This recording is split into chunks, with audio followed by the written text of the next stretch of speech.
Okay, hello there. I'd like to talk to you about instantiation. So this method that I've come up with for inventing arguments is based on the principle of instantiation. Now that word can take on different meanings in different contexts. In systems analysis and mathematics, it takes on different meanings. The way I'm using the word now is simply in the ordinary sense to represent an abstraction by something concrete. So we're going from form and we're putting in content. So there are synonyms like to embody, to express, to make manifest. But basically, when you instantiate something, you're taking a symbol and you're putting some concrete in there. So instead of saying if P then Q, that's pure form. You can say if it is raining, then I will get wet. So P is being instantiated to mean it is raining, and Q is being instantiated. It's being made into something concrete, namely, I'm getting wet. So this is an important principle to use when you're trying to invent arguments.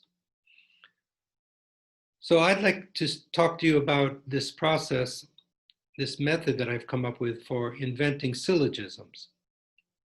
Okay, so we've studied the syllogism very carefully in this class.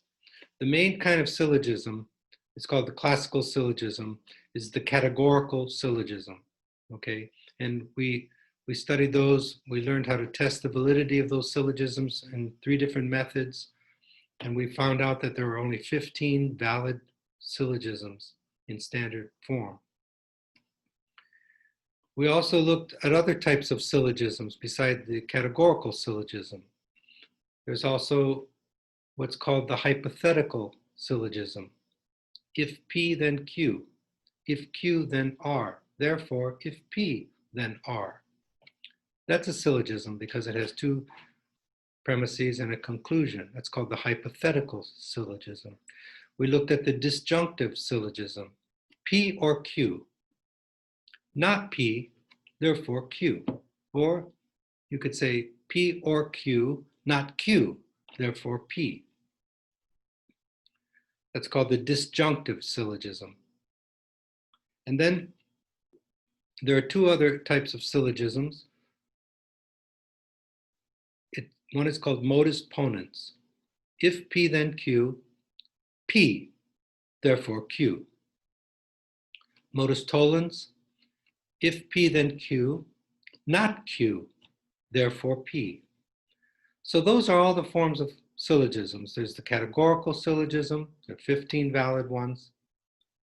There's the disjunctive syllogism. There's the hypothetical syllogism, which is sometimes called the pure hypothetical syllogism. If P then Q, if Q then R, therefore if P then R. That's a good one to use. And then 2 forms of mixed hypothetical syllogisms. One is modus ponens, if P then Q, P, therefore Q, and modus tollens, if P then Q, not Q, therefore P. Those are all the forms of the classical syllogism, okay? So what I'm going to ask you to do is to learn how to instantiate syllogisms. Let's work first with the categorical syllogism. And I'm going to ask you to do this for your final project. That's why I want to make a whole little short talk just on the process of instantiating syllogisms, okay? Before I get into this, let me give you the big picture. The final picture is this. If you can have a thesis, something you want to support, and you can say it in 1 sentence, I've always found that it's advisable to make your thesis into 1 sentence because a sentence has integrity. It fits together. If you have more than 1 sentence, then you have more than 1 idea sometimes working. So you just want to say 1 thing. Make it be universal and let it be a strong statement. And try to say it in 1 sentence. That's your thesis. Then all your arguments that will be supporting that thesis, either directly Like the conclusion of the argument actually directly supports the thesis, or indirectly too. Sometimes it can support something that supports the thesis. But it must support the thesis. So everything, all the arguments should come together to support the thesis. And it's probably advisable to put your second strongest argument first and your strongest one last. It's just because if you don't want to start with a weak argument first, you lose your listener or audience or reader. But you want a strong argument, but not the strongest one. Put the strongest one last. But you make these arguments, and they can take the form of a logical skeleton. They can take the form of syllogism. That's what we're working on. Now, there's other types of arguments too. We're dealing with the syllogism in all of its forms. So you have this logical skeleton. Then you would instantiate the syllogism, and all these syllogisms will support your thesis. Then you can take the conclusion of your syllogisms and generate an immediate inference.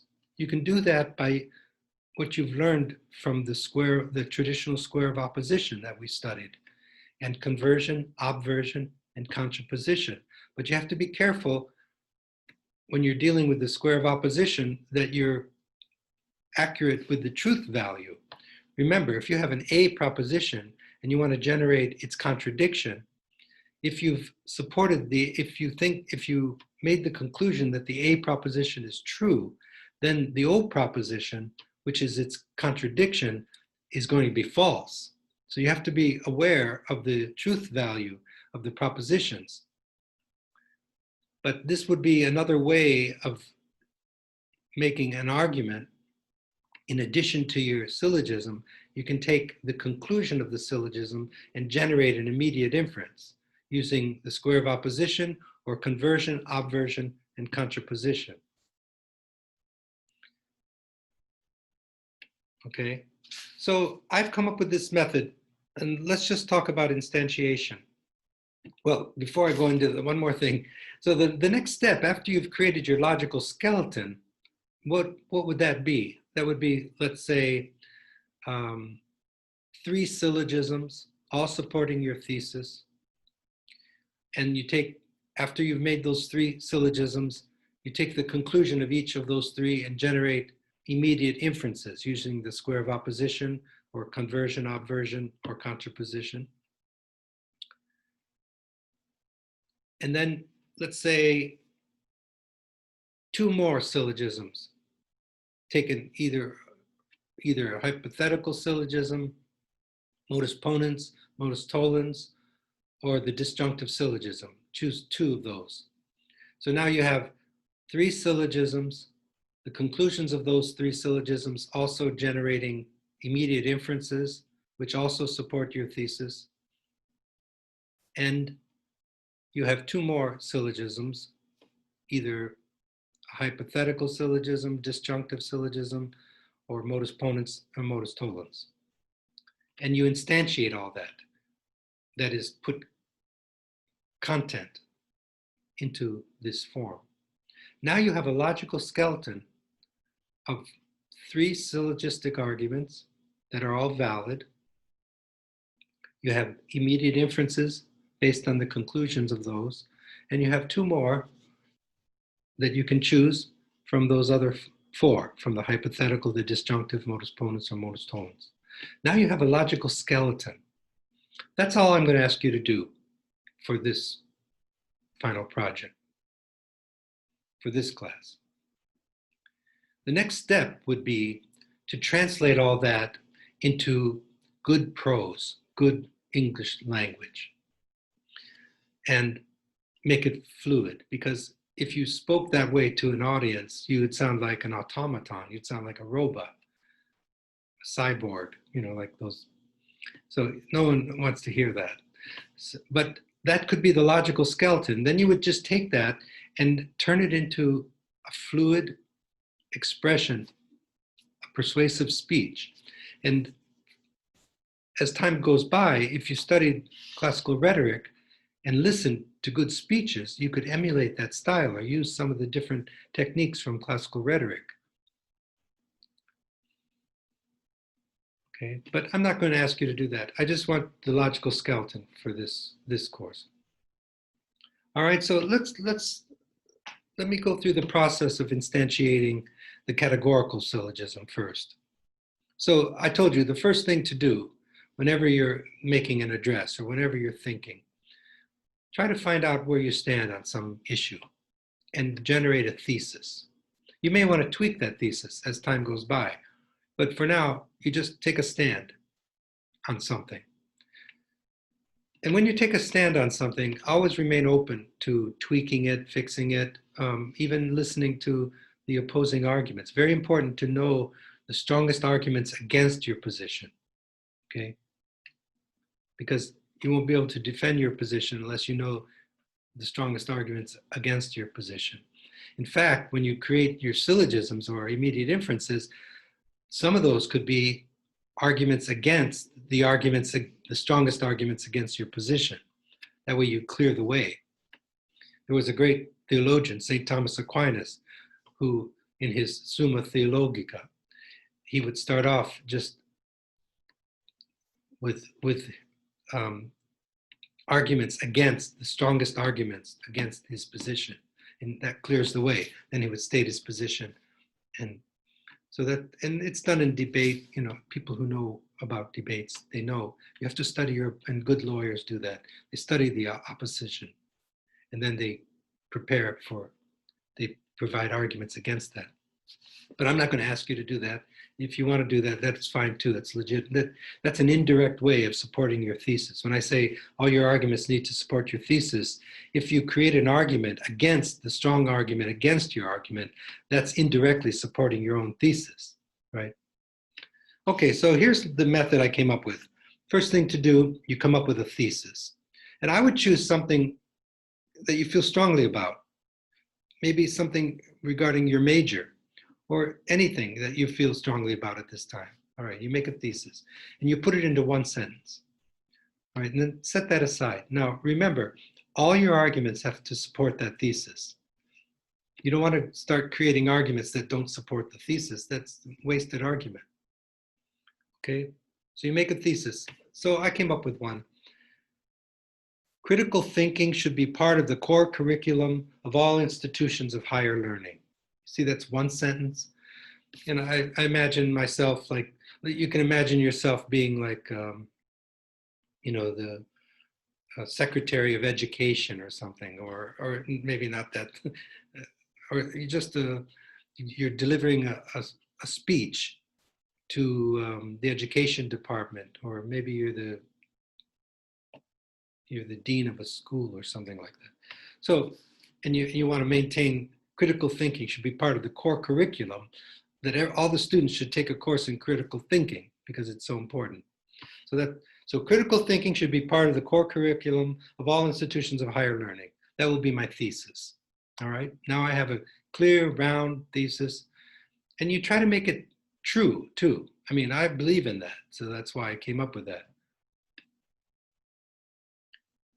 Then the next thing to do, okay, that's step one, all right? You make your thesis. Compose a thesis in a clear sentence, step one. Step two, you generate a conclusion that supports your thesis, okay? Just something that supports your thesis, and just write it down. Then you take that conclusion that you wrote down, turn it into an A, an E, an I, or an O proposition. You know, an A proposition is all S is P, and then E is no S is P, and then I is some S is P, and O is some S is not P. You want to get it into a standard form categorical proposition. We studied those.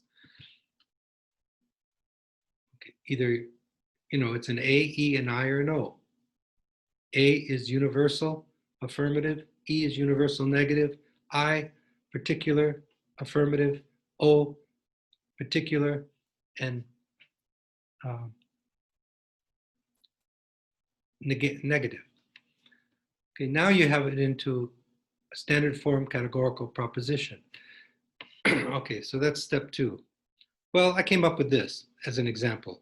No government with a citizen body incapable of critical thinking is ruled by the will of the people. Okay? No government with a citizen body incapable of critical thinking is ruled by the will of the people. I was thinking about a democracy, especially a democratic republic that we live in, of the people, by the people, for the people. We want the people to govern themselves. That's called liberty. So I'm thinking about the connection between critical thinking and liberty. So I came up with that. I'm a lot older than you, and I've been doing this a long time, so I could come up with these kinds of things. Yours doesn't have to be this lofty and this, but that's what came to my mind. Okay, so that was the example for step 2. No government with a citizen body incapable of critical thinking is ruled by the will of the people. That's a conclusion that supports my thesis that critical thinking should be the part of the core curriculum of every institution of higher learning. That supports my thesis. Now, that turns into an E proposition. No S is P. So now the next step is to turn that proposition into an A, E, I, or O proposition. Well, it's an E proposition. No government with a citizen body incapable of critical thinking is ruled by the will of the people. So governments with a citizen body incapable of critical thinking, that's the subject term.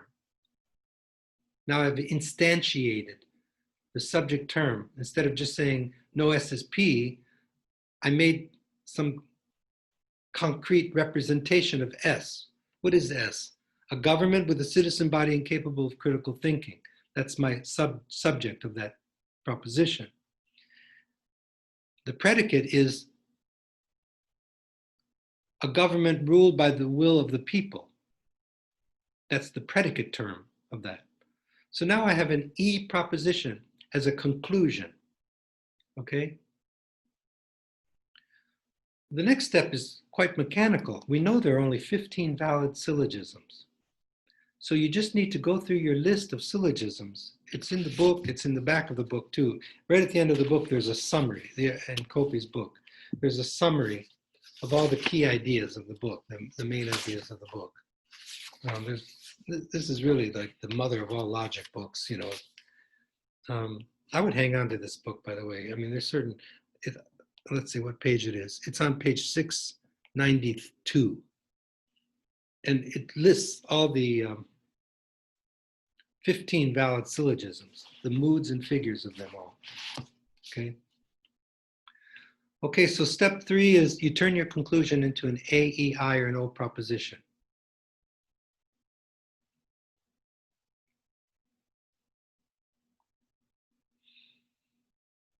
Okay, so this I turned into an E proposition, which is no S is P. No government with a citizen body incapable of critical thinking is a government capable of preserving the will of the people. Now I've instantiated that.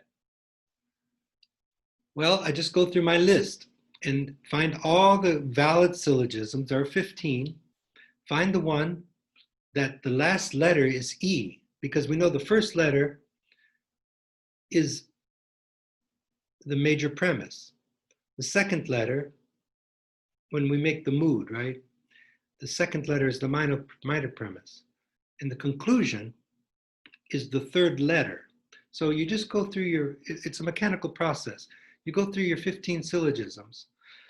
There are 4 that are valid for figure 1, 4 for figure 2, 4 for figure 3, and 3 for figure 4. There's 15. So you just go through that list and find one that ends in E, because the E is the conclusion. Okay?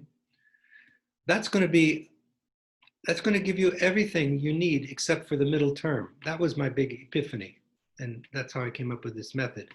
Once you have your conclusion, and you've instantiated the subject and predicate term of your conclusion, and then you have the form of the syllogism that's valid, and you know the predicate term has to be in the major premise. The subject term of your conclusion has to be in the minor premise, and you know the positioning of the middle term, because you know the figure of the syllogism too. also. Then you have everything but the middle term. So you just put it down on paper and read it to yourself, and then you have to use your ingenuity to come up with the middle term. So I chose AEE4. There's one in figure 4. You have to, and again, like I said, the more you have memorized and the more you have immediate recognition, like as soon as I see AEE4, I know the positioning of the middle terms in my mind because I know the middle term has to be on the left-hand side. It makes like a W. Figure 1, figure 2, the middle terms are on the right-hand side. Figure 3, the middle terms are on the left-hand side. And figure 4, they're on an angle, like the last letter, the last movement of a W. So you need to know your figures and have immediate recognition. So now I can see the middle terms are like this. Predicate term has to be up here. Middle term, subject term has to be down here. And I know my conclusion. I have everything except the middle term. So you fill in everything but the middle term. You have all P is M, no M is S, no S is P. And I was able to instantiate no S is P. That's my conclusion. No government with a citizen body incapable of critical thinking is a government capable of preserving the will of the people. That's my conclusion. Now I take that predicate term of the conclusion, I put it up there in the major premise. Then I take the subject term of the conclusion, I put it in its proper place in the minor premise. And I know where the middle terms are because I know it's figure 4. So you fill in everything but the middle term. And then you just write it down and read it to yourself and try to make sense of it. So what do we have so far in up to step 5? Well, I have all governments capable of preserving the will of the people are, and we don't know what the middle term is yet because I'm trying to generate. See, we're not doing logic anymore. We're doing inventive thinking. We're not doing critical thinking. This is really important. This is the innovative part of the course. And this is, I feel strongly good about this because I came up with it myself. So you always feel happy about something you've invented. But I found a way of actually inventing syllogisms. It came to me because I was trained in the rhetorical tradition where the big thing is not so much critical thinking as inventive thinking. But you need both powers. That's why I'm working on both of these skills with you in this course. So how can you take these syllogisms, these valid syllogisms, and instantiate them and actually invent syllogisms? You see, logicians, I've said this so many times ad nauseum, I know, but logicians don't invent arguments. That's not their job. It's like, you know, beauticians don't dig ditches, you know, that's not their job. So logicians they come up with the principles and methods used to distinguish correct from incorrect reasoning. That's how we came up with those, that's how they came up with these 15 valid syllogisms. But now we're taking that and we're turning them into tools for actually inventing syllogisms. This is the creative part of the mind. And if you're a leader in any way, even if you have to lead yourself through life, then you need to be able to invent arguments. Okay, so let's go back. So now we know that an AEE4 is valid. We know the conclusion. We know the positioning of the middle terms. We know the predicate term of the conclusion has to be in the major premise. We know the subject term of the middle of the conclusion has to be in the minor premise. You have everything except the middle term. So then write it all down and read it to yourself and try to generate the middle term. This is the inventive part of the middle term is going to mediate the inference. For that, you need to use your ingenuity. So what do we have so far then? Well, an AEE4. And we know the conclusion, and we know the predicate and subject terms, and we know the positioning of the middle terms. Well, you have all governments capable of preserving the will of the people are, and we don't know what this is yet, because, so you just write that down. That's going to be your middle term. Then you have no, and we don't know what the middle term is yet. That's for your minor premise. No M is S. Well, we don't know what M is yet because we're inventing it, but we know what S is from the conclusion, right? No, whatever M is, are governments with a citizen body incapable of critical thinking. And then we have our conclusion. No governments with a citizen body incapable of critical thinking are governments capable of preserving the will of the people. So now you have to come up with the middle term. Well, I tried different things. Just, you got to try things. That's how you invent things. The creative process is not so black and white as just following the rules, because you're coming up with something yourself. But then, so I came up with this: governments whose voters possess good judgment, because I knew that good judgment is connected to critical thinking. If you can't think critically, then you're not a very good judge of things.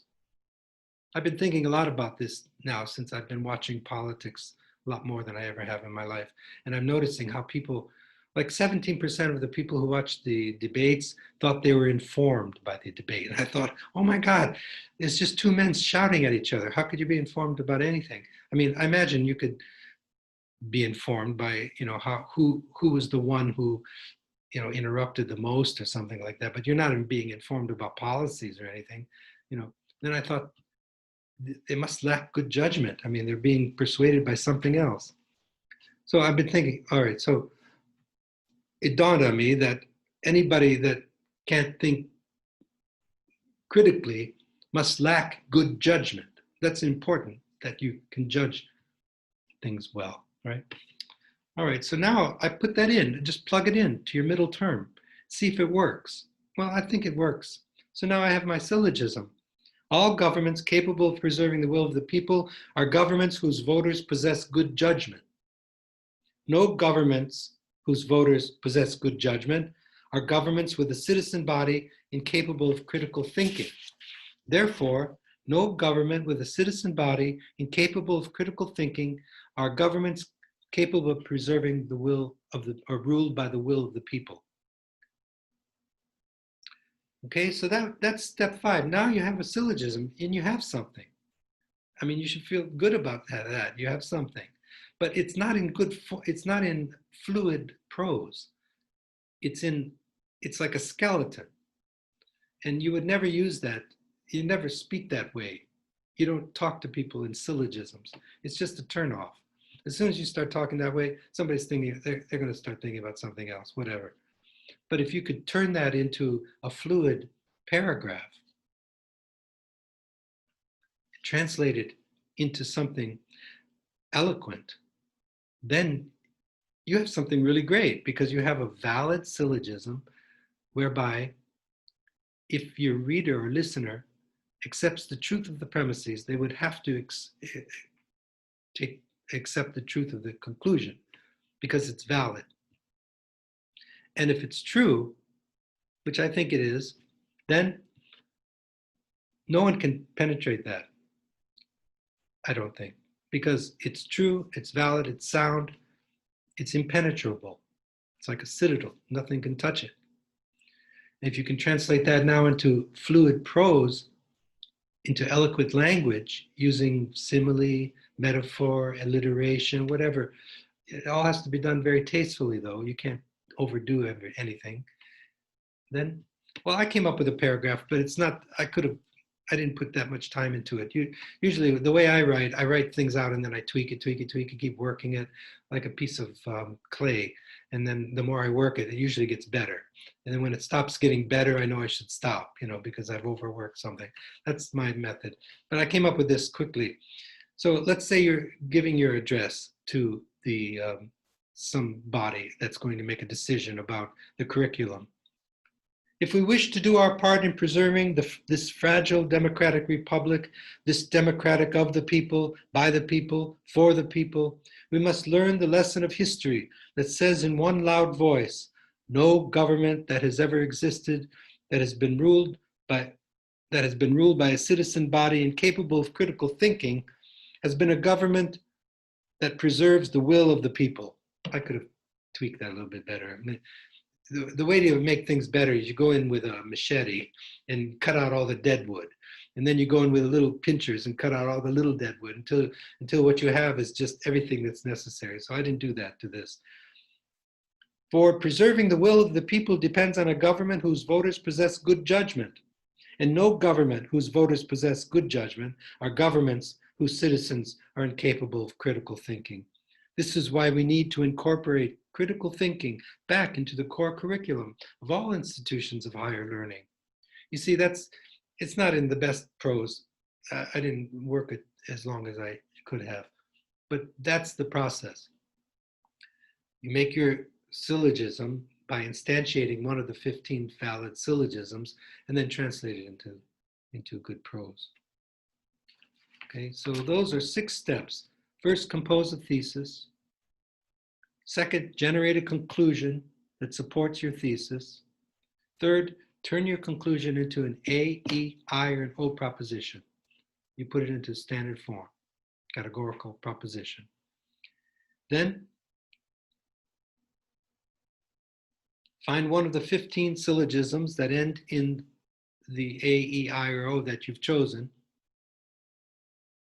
and then start filling in everything but the middle term.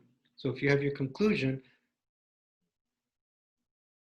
you have the subject term, the predicate term of your conclusion, you have whether it's an A, E, an I, or an O of your conclusion, you know the positioning of the middle terms because you know its figure, and you know that the predicate term of the conclusion has to be in your major premise, subject term has to be in your minor premise, you know where they have to be because the middle term takes up the other position. Now you have everything except for the middle term. So you just fill it all in and read it to yourself. Now try to come up with just experiment with different things that you think would mediate between the subject and middle term. So that's the method I came up with for instantiating standard form categorical syllogisms.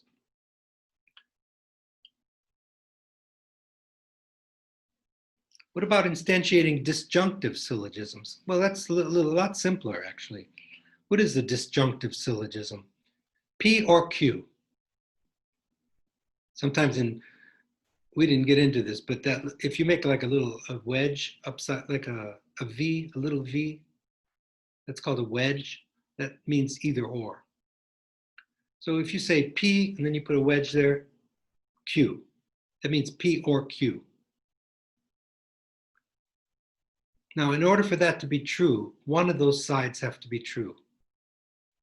If I say if P then, or if I say P or Q, the only way for that whole thing to be true is one side of those have to be true. It is daytime or it is nighttime. So one of those sides have to be true for that statement to be true.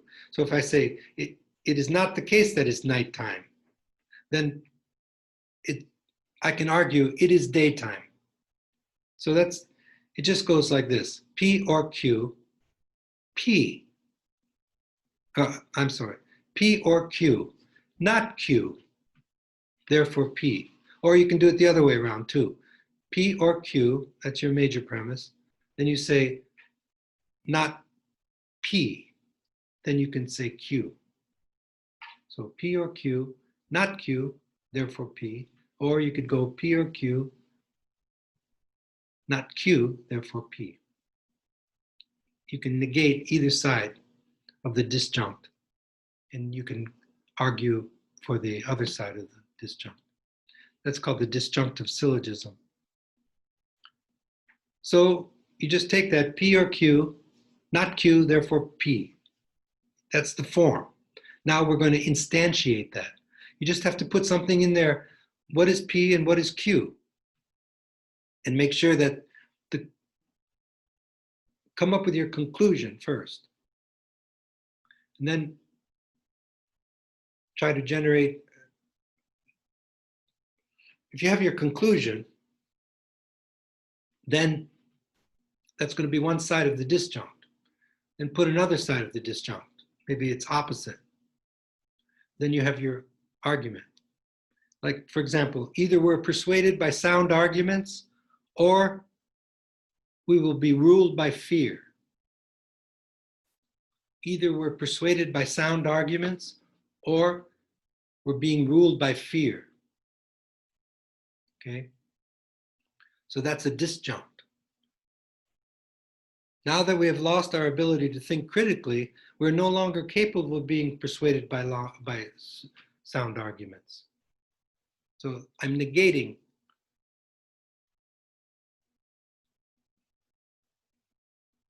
P. Therefore, then I can end with maybe a rhetorical question. What then will rule us? Well, the answer would be fear.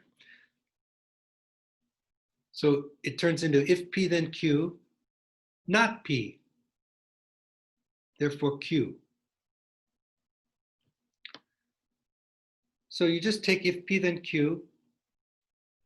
First you find a conclusion, make a statement. Then now that's going to be P, or okay, that's going to be P, or Q. It can be either one. Then you put it. Then you put. I'm not if P. I'm sorry. Did I say if P? I meant P or Q. P or Q. We're talking about disjunctive. P or Q. Now you have P as your conclusion. Then you put it P up there in your premise. Then or, and then make a Q. Instantiate something that's doesn't have to be the exact opposite. Here I made a dilemma. You can make a dilemma. I made fear as opposed to being persuaded by sound arguments. It turns into we're either being guided by sound arguments or we're being persuaded by fear, persuaded by sound arguments or ruled by fear. We're not being persuaded by sound arguments if we lose our powers of critical thinking. Therefore, we're going to be ruled by fear. So we have this could be an argument that would support that thesis that we need to cultivate, that we need to incorporate critical thinking into the core curriculum. So that's called the disjunctive syllogism. We're just putting content into form. We know P or Q, P or Q, not P, therefore Q, or P or Q, not Q, therefore P. We know that's a valid argument, form. It's a rule of inference that's valid deductively. So if we can instantiate that, then it's a valid argument. What about the hypothetical syllogism? This is a good one. And then you can use this. People are persuaded by this one. If P then Q, if Q then R, therefore if P then R. Okay, so if P then Q is one premise, if Q then R is another premise, therefore if P then R. So P, Q, and R, these are symbols. Now we want to instantiate these symbols, put content into that form. So let's say P means P means we are to serve freedom or liberty. Q means we must learn to recognize truth when we see it. And R is the truth will set us free. That's right out of the Bible, right? Christ said that. So then let's plug that all into our hypothetical syllogism. If P then Q, if Q then R, therefore if P then R. If we are to serve freedom, then we must learn to recognize the truth when we see it. If we are able to recognize truth, if we learn to recognize truth when we see it, then the truth will set us free. Therefore, if we are to serve freedom, the truth will set us free.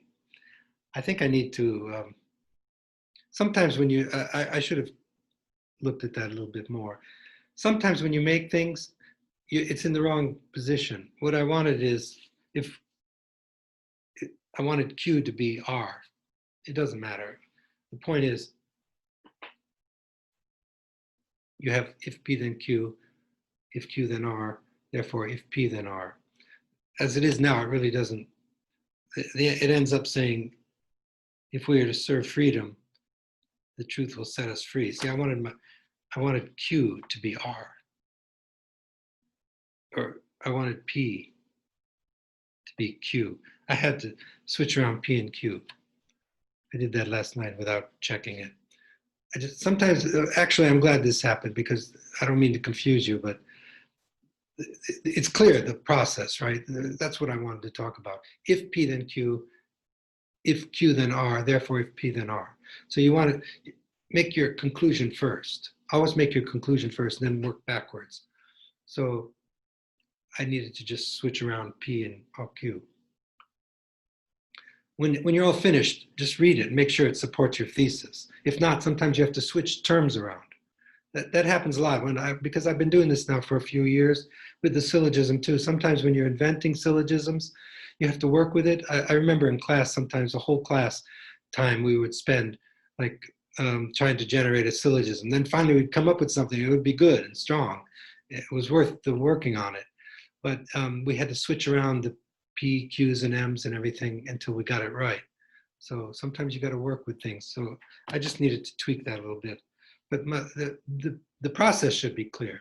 You have if P then Q, if Q then R, therefore if P then R. So look to the conclusion, if P then R.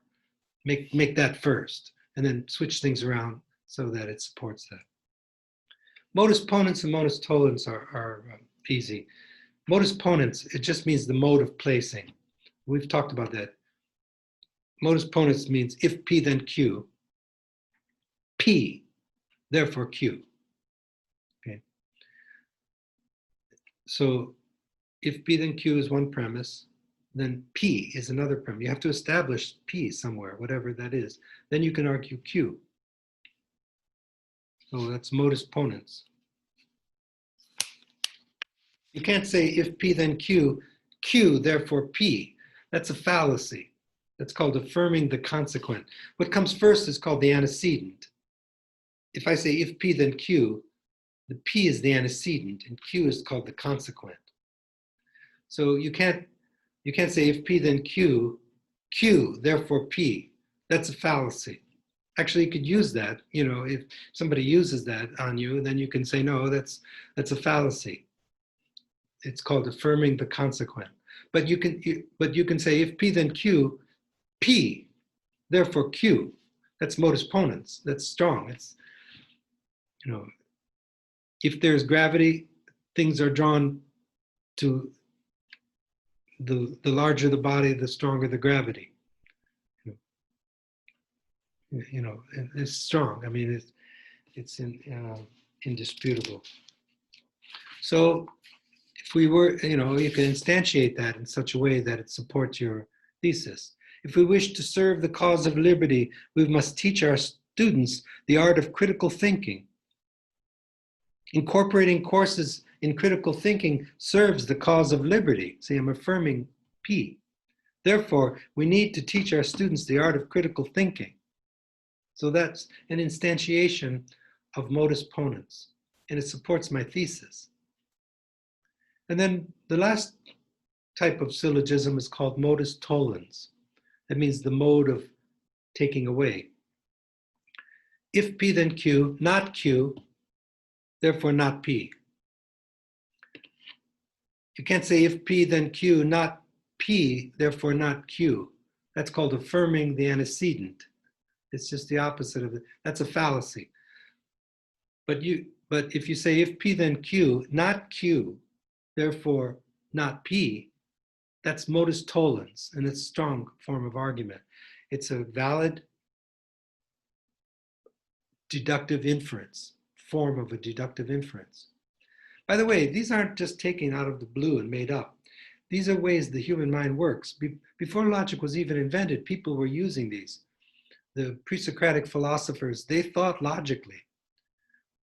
And even before that, during the time of Homer in ancient Greece, Odysseus in the Odyssey, works things out logically. But there was no discipline called logic where these logical structures were extracted and formalized and looked just at the form of thinking. That didn't happen. It didn't even happen with Plato. It started to happen with Plato. And then Aristotle thematized. He extracted the form and bracketed the content and looked at just the reasoning process. And he invented deductive reasoning, one of the greatest contributions to human culture. So if P then, so like I was saying, these are not just made up. These are ways the mind works. but now they're made into like valid inferences in form alone. It's our job then, if we're going to invent syllogisms, to instantiate. So if P, then Q, not Q, therefore not P. That's called modus tollens. So if I instantiate that, like saying, if we wish to be participants in the dismantling of democracy, then we should neglect the no, I shouldn't use the word should there. I needed to tweak this a little bit. Then we are neglecting the cultivation of critical thinking in our youth. We need to lead the way in being among the first to not, there's the negation, right? To not neglect critical thinking in our core curriculum. Therefore, we will be the first to fight against, there's the not part, against the dismantling of democracy. So that's, I put it into prose. But if I were to extract the language, the structure of that, it would be modus tollens. If P, then Q, not Q, therefore not P.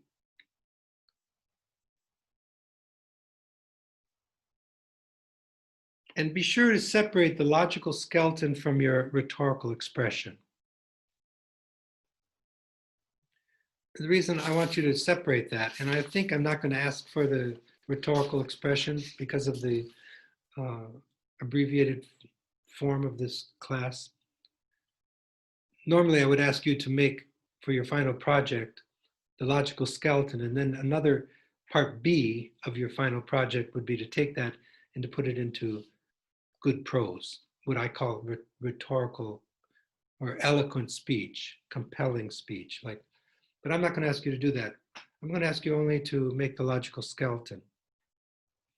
So I'll write this all out for you and give you the blueprint for your final presentation. I'm going to ask you to create so many syllogisms. I'll lay this all out for you in black and white and post it. And I'm going to ask you to take, so maybe like generate so many syllogisms. I'll tell you how many. And then after you make these, you make a thesis first. Then generate, I'll tell you how many syllogisms that are valid. And I would like you to make different ones. Don't use just all AAA ones and three, maybe different ones, so many different ones that are valid, and instantiate those. Then take the conclusions of each of your syllogisms using the square of opposition and or conversion, obversion, and contraposition. Generate an immediate inference based on those conclusions.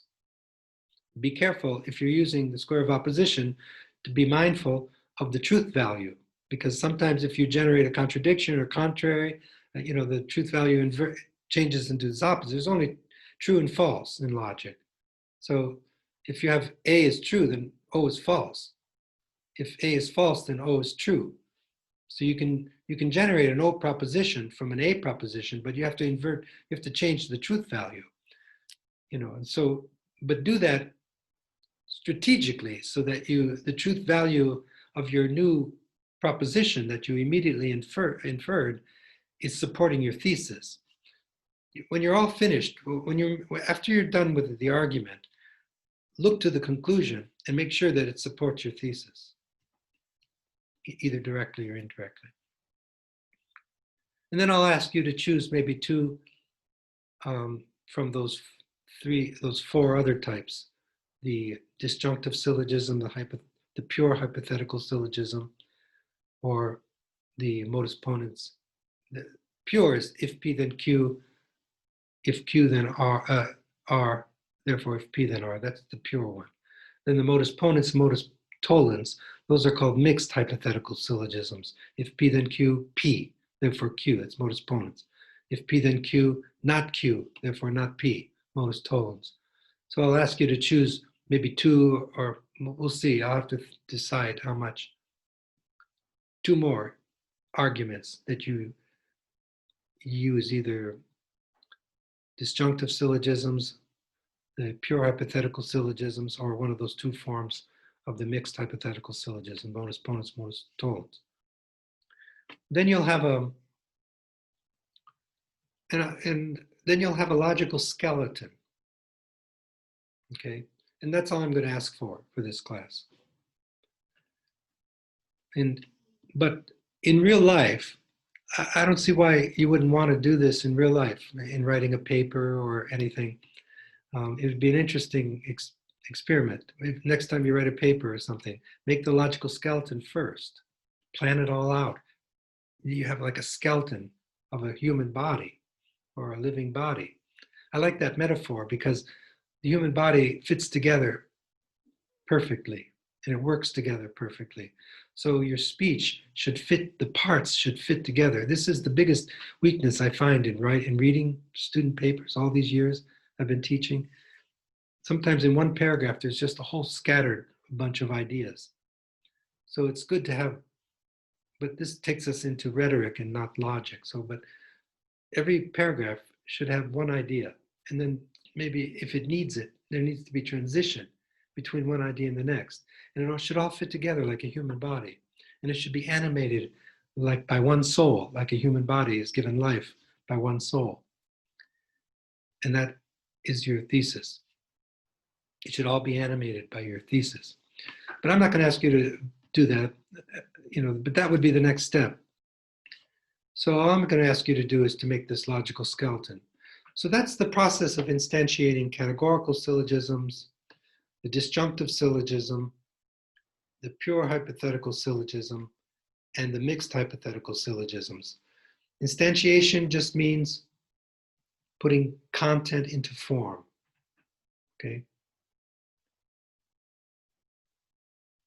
Maybe I should just summarize it in fewer words, just one more time to be sure. It'll take 5 more minutes, but maybe it's necessary. Okay, for that, I'll try to abbreviate it. Make your thesis, step 1. Then you make a conclusion that supports your thesis. Now turn that conclusion into an A, E, I, or an O proposition. That's a standard form categorical proposition. Then just go through your list of 15 valid syllogisms. Find one where the last letter is the letter of your conclusion, like I did with an AOO4. That O is the conclusion, no SSP. And since you know it's an AAA4, and you know your major, and you've instantiated your subject and predicate term of your conclusion, you just take the predicate term of your conclusion, put it up into your major premise. And the first premise has to be A if you're using an AOO4, right? The second minor premise has to be O. So it has to be all something is something. And you know where the middle terms are because it's figure 4. So now you have everything. That was the big epiphany I told you about. You have everything but the middle term. So write it all out and then read it to yourself and then ask yourself, what could I put in there to mediate between my subject and predicate terms such that it would follow? The good example was the one I talked about earlier with music. Music makes you smarter. So if I take an AOO1, I know the practice of music is the subject. Music makes you smarter turns into all music. All the practice of music is an activity that makes you smarter. Now I have my subject and predicate term, and I know it's an A proposition. So I try an AAA1. Okay, so I take the subject, the predicate term, my conclusion, I put it up there in the major premise. And I know it has to be a 1, so it has to be, the M has to be on the right-hand side. So all things that make you smarter. Well, there's no reason to get back into that again. Yeah, I'm starting to speak quickly and it's just turning into sing-songy. All right, well, you can go back and look at the AOO1, and see how that came about. How I came up with the reason I started talking about that is how I came up with the middle term. I realized that some nurse actually said it in class, that whatever stimulates the corpus callosum makes you smarter. So that became like, wow, we had this big epiphany in our classroom. So now we had our syllogism. All things that stimulate the corpus, all things that stimulate the corpus callosum are things that make you smarter. Music stimulates the corpus callosum, therefore music makes you smarter. That could be used as an argument for keeping music and art in the curriculum of schools. If one wanted to make a speech supporting the arts in the schools. All right, so let me cut this off now because it's getting too long. That's the process of instantiation. That will be the last video I'll make now for this class. The rest of my communication will be through ECN, and you can email me. We can talk that way.